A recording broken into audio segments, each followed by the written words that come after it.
ሰላም ጤና ይስጥልኝ። እንኳን ወደ ሰላም ኦንላይን ትምህርት ቤት በሰላም መጣችሁ። በዚህ ቻናል አማርኛ፣ እንግሊዘኛና ሂሳብን ለጀማሪዎች በጣም ቀላልና ማራኪ በሆነ መንገድ እናቀርባለን። በየቀኑ የምንለቃቸውን ትምህርቶች እንዲደርሷችሁ አሁኑኑ ሰብስክራይብ እና ላይክ በማድረግ የቤተሰባችን አባል ይሁኑ። ከዚህ በተጨማሪ በግል ለመማር የምትፈልጉ ልዩ ዕድል አዘጋጅተናል። ባላችሁበት ሀገር ሆናችሁ የዕለት ተዕለት ስራችሁን ሳይሻማባችሁ በቀን 1 ሰዓት ብቻ በመመደብ ራስዎን ወይም ልጆችዎን ያስተምሩ።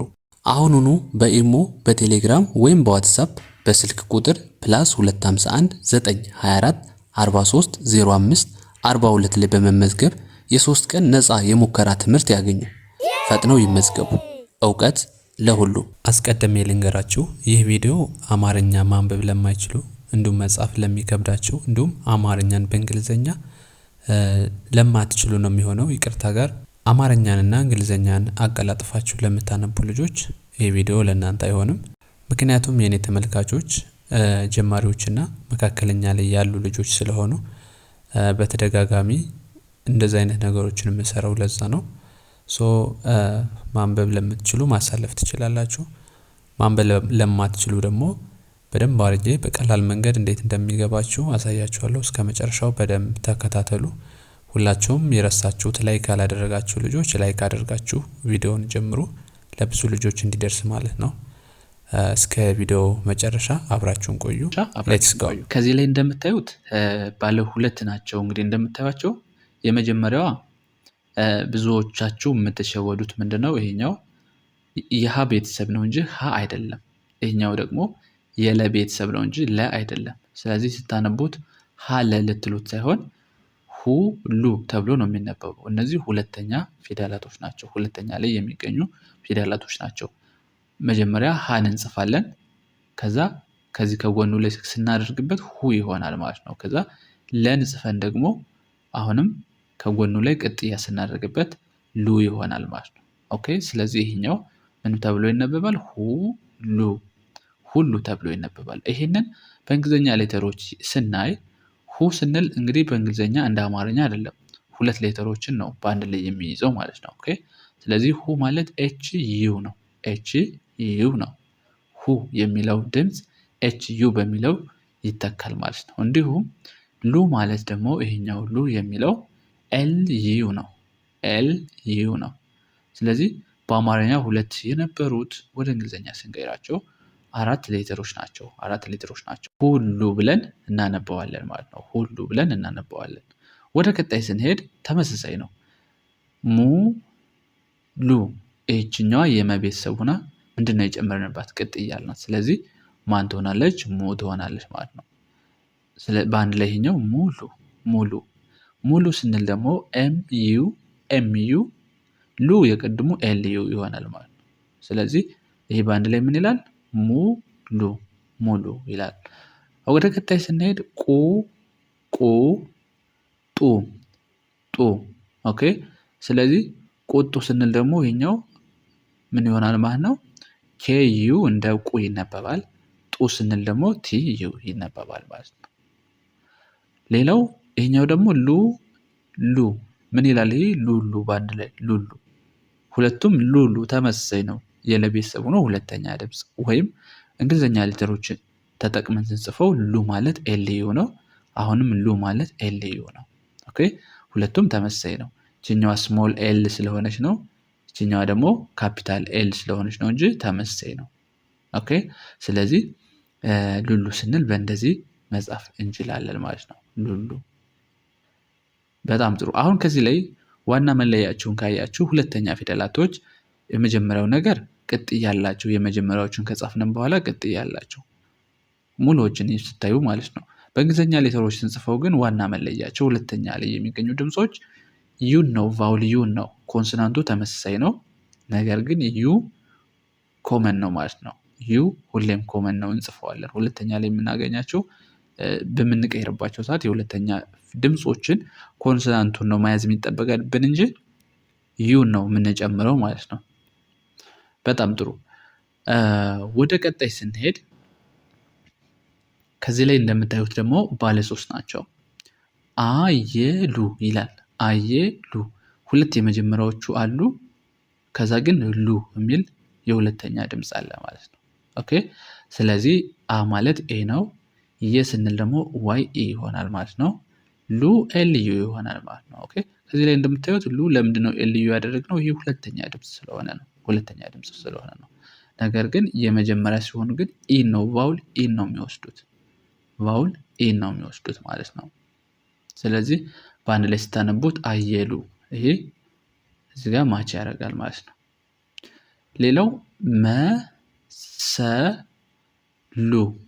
መሰሉ ይችኛዋ ብቻ ሁለተኛ ነች፣ ሌሎቹ የመጀመሪያ ናቸው። ስለዚህ መ ስንል ኤምኢ ነው፣ ሰ ስንል ኤስኢ ነው። ሉ ስንልስ ይቀየራል ማለት ነው። ዩ ትቀየራለች። ለምን? ሁለተኛ ድምፅ ስለሆነች ማለት ነው። ኦኬ ወደ ቀጣይ ስንሄድ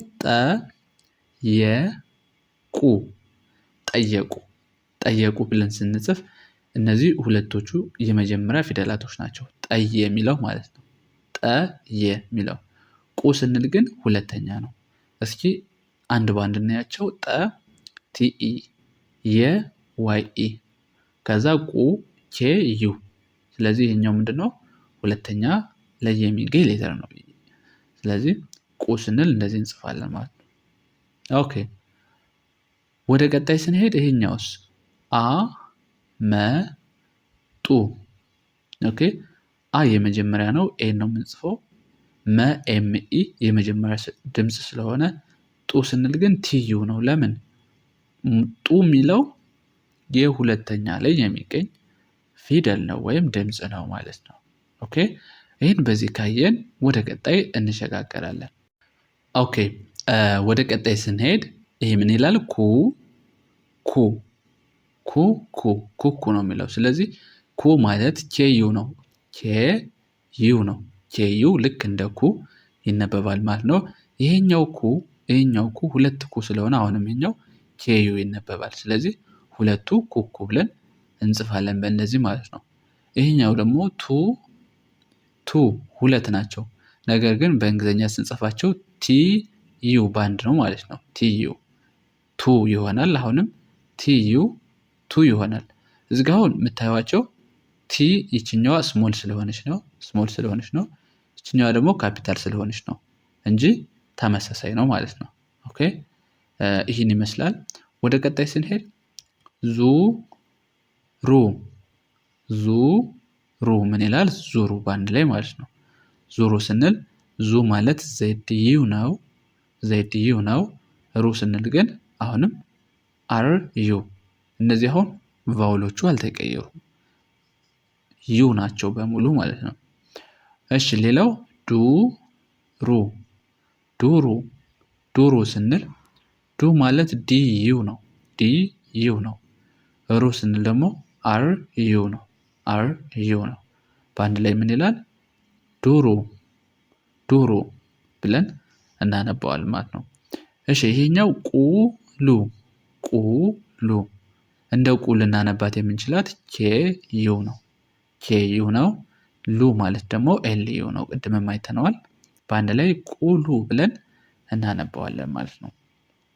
ኦኬ ቀጣይ ደግሞ የምናየው ባለ ሶስቶችን ከዚህ ላይ እንደምታዩቸው አሁን የመጀመሪያው አለ ለመ። እነዚህ አሁን የመጀመሪያ ናቸው ማለት ነው። ለመ ኦኬ ስለዚህ እነዚህ ኢን ነው የሚወስዱት።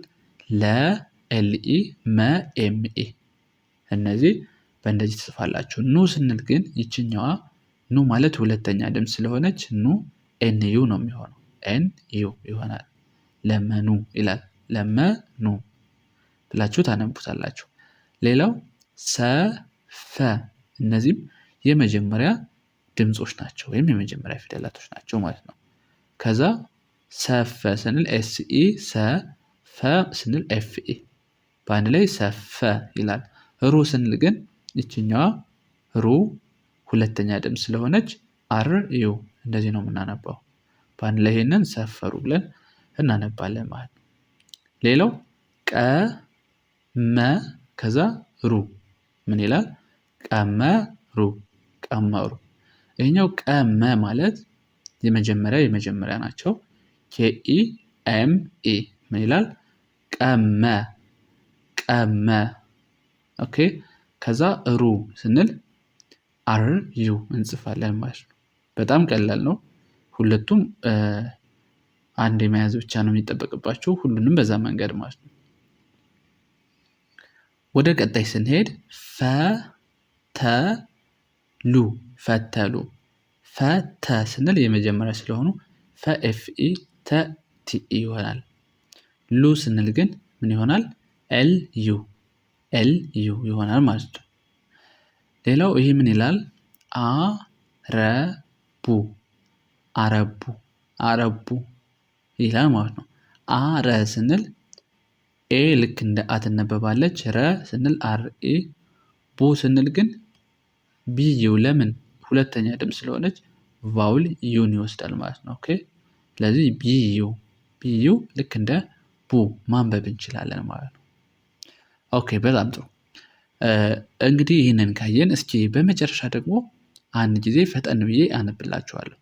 ግልጽ ሆኖላችኋል ወይስ ግልጽ አልሆነላችሁ?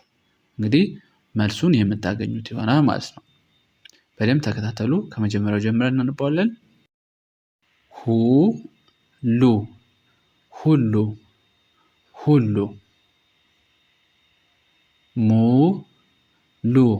ሙሉ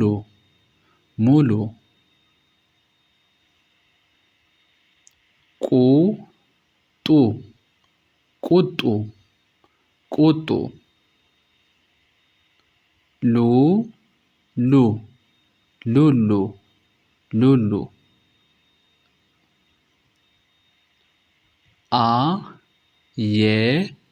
ሉሉ አየሉ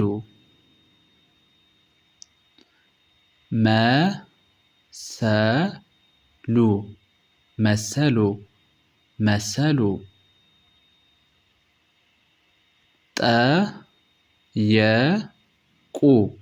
ጠየቁ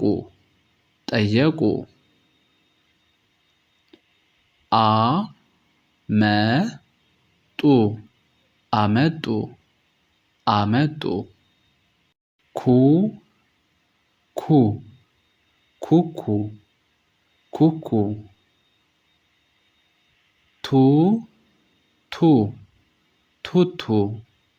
ቱቱ ዙሩ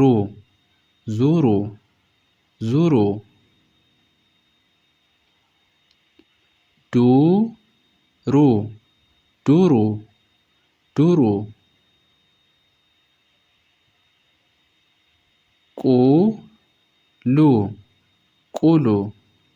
ቁሉ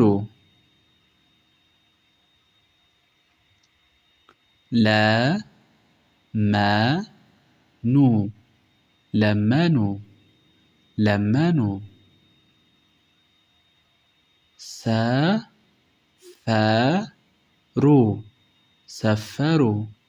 ሰፈሩ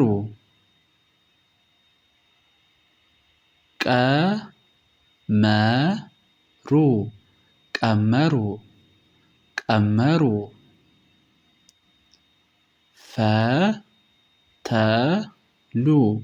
ፈተሉ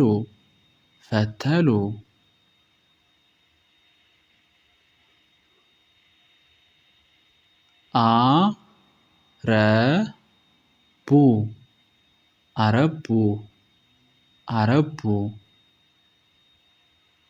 እሺ ቤተሰቦች የዛሬ ትምህርታችን ይህንን ይመስላል። በደንብ እንደተማራችሁበት ተስፋ አለኝ። ስለዚህ እናንተ ደግሞ ሀሳብ አስተያየታችሁን በኮሜንት አሳውቁኝ። በዛሬ ትምህርታችን ይመስላል። ከዚህ ላይ መማር ጊዜ ለሌላችሁ ወይም ደግሞ የግል እገዛ የግል እርዳታ ለምትፈልጉ ግን ከቪዲዮ መጀመሪያና መጨረሻ ላይ የምናስተዋውቀው ስልክ አለ። እየደወላችሁ አገኙን። በቀጣይ እስከምንገናኝ መልካም ጊዜ ይሁንላችሁ። ባይ ባይ።